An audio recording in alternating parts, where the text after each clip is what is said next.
Kako se vi osjećate kada uđete u neki tržni centar i kada tamo provedete više od 2-3 sata? Verujem da mnogi od vas zalaze na takva mesta zato što je potrebno da se na njima nešto nađe, da se tamo nešto kupi i svakako da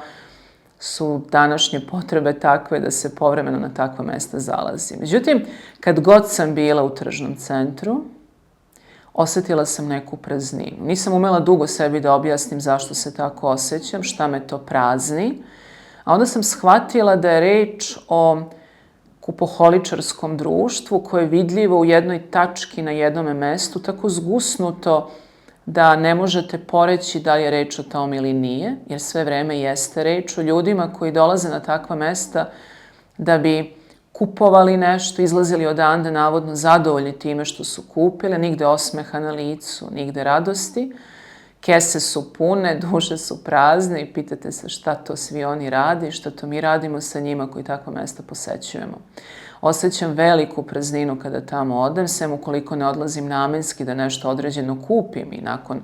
obavljene kupovine se vratim, ali u svakom drugom slučaju kao da su ljudi tamo ispražnjeni od smisla.